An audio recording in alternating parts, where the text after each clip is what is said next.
Well, who runs the UK? Is it the EU? Is it Parliament? Is it the global elites? Is it the banksters? Is it the Vatican? And what about the UN? What about our councils? Have you ever wondered where the terms sustainability, smart growth, and high density urban mixed use development come from?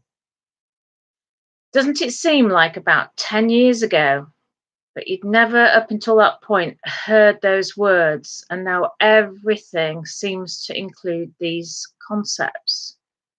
Is that just a coincidence?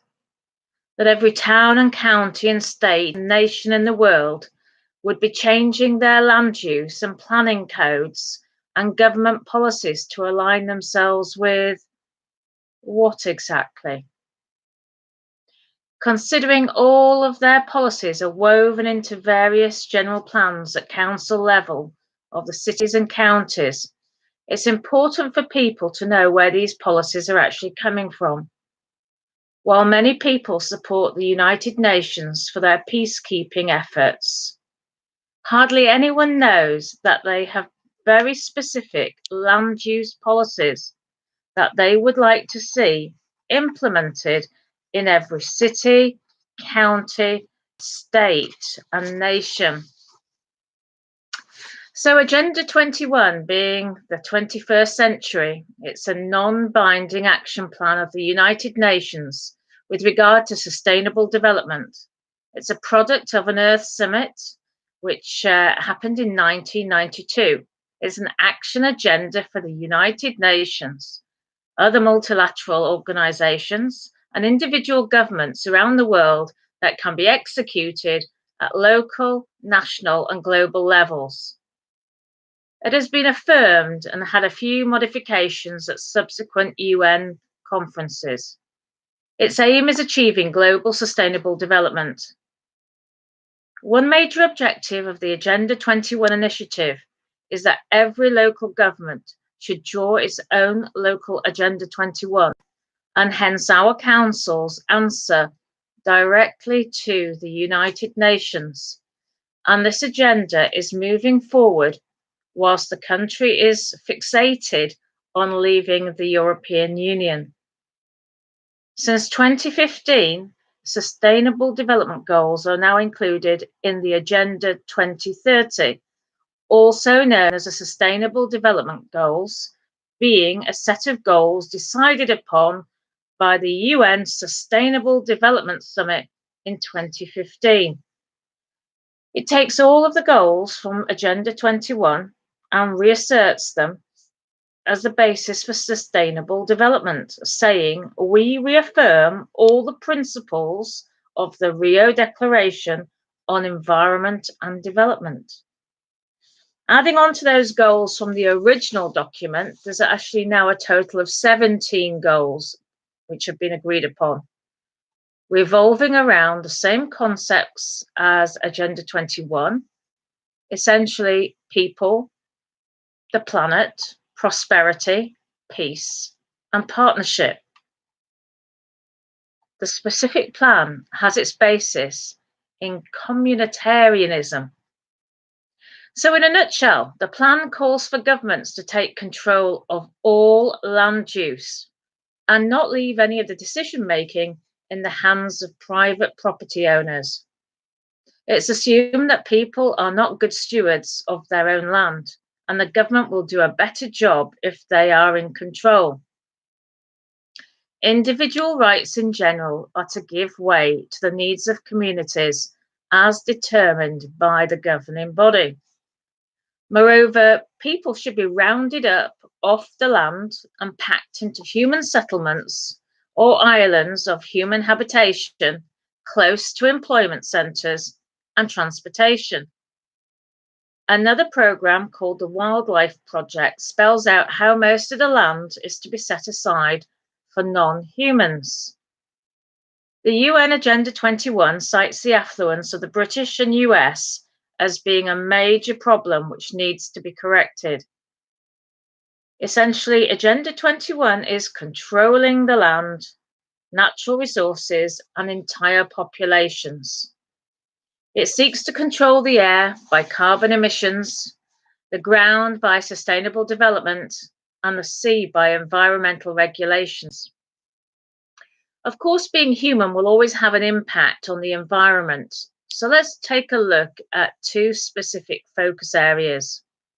Firstly, moving the citizens off private land and into urban housing. Now, for some of us, we may be mortgage free. We may think we own our own properties, being in possession of our deeds. But none of us in the UK actually possess the title to their property. We possess the deeds, but not the title. So we actually don't own our own property. And this has been done deliberately. This has been done by design. We have combined a public debt that actually broken down equates to £25,000 per man, woman, and child. And that was in 2016. So have you ever considered who is going to repay this debt? Is the government actually now going to ask us to cough up? Could they use the corrupt court system to reclaim the debt owed from each and every one of us? Remember, the United Kingdom is a public limited company. So that's one thing, moving citizens off the private land and into urban housing.